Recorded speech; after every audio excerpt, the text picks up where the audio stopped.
Алла сізге шешіп береді көп нәрсеңізді. Ойламаңыз, Алла маған қарамай қойды екен. Аллах табарака ва тағала менің жағдайымды ойламай қойды екен. Мен үйленуім керек еді, 30-ға келдім, әлі жүрмін, тиын тебен таба алмай деп. Біреу қызын бағып жатыр сізге арнап. Несібеңізді бар сіздің. Құранда айтылған сондай уәде. Ва халақнакум азважа деген. Сіздерді жұп-жұп етіп жаратқанбыз деген. Біреу сізге қызын арнап бағып жатыр, төрінде отырып. Баяғыда халықта сөз бар еді. Бір жігіт қыз іздеп жүріп, бір үлкен қарияға келіпті. Маған менің болашақ жарымды іздеп едім, соны тауып берсеңіз десе, әлгі қария әзіл шынын араластырып, ана бесікте жатқан қыз сенің жұбайың болады десе, ашуланып, ой бар береке деп пышағын лақтырғанда әлгі кішкентай сәбидің иығына қадалған дейді. Содан кетіп қалған ғой ана ашуланып.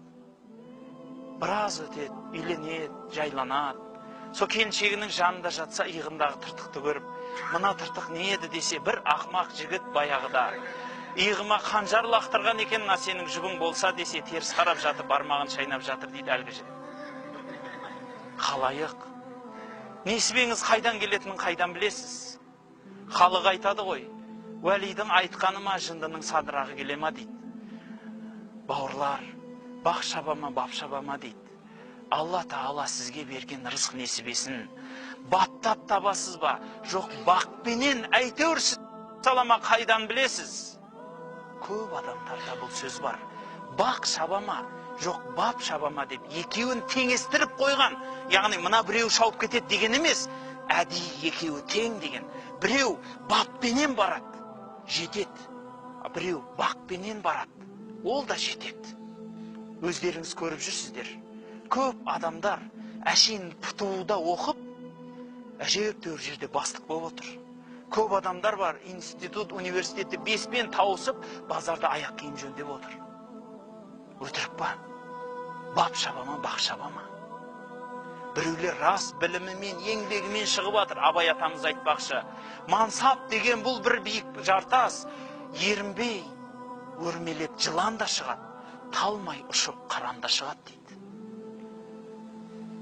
Сондықтан рызық несібе де бұл биік жартас, талмай ұшып қыран да шығады, ерінбей өрмелеп жылан да шығады.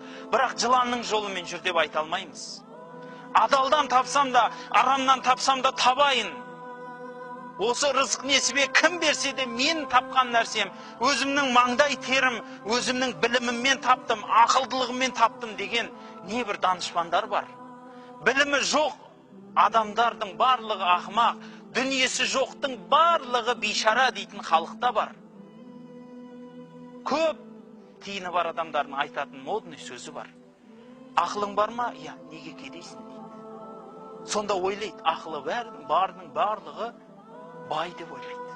Оған имам Шафии рахматуллах алейхи айтады. Бір кісі сұраған ғой дәл солай. Сіз имамсыз, тас кедей болған екен ол кісі. Бірақ кедейсіз, жұрттар сізді ұстаз тұтады. Не деген ұлы ғалымсыз, бірақ дүниеңіз жоқ, неге бұлай ұстаз дегенде? Қанден ит егесінің үйінде жатып, майлы сүйек мүжісе, арыстан апталап аш жүреді деген екен.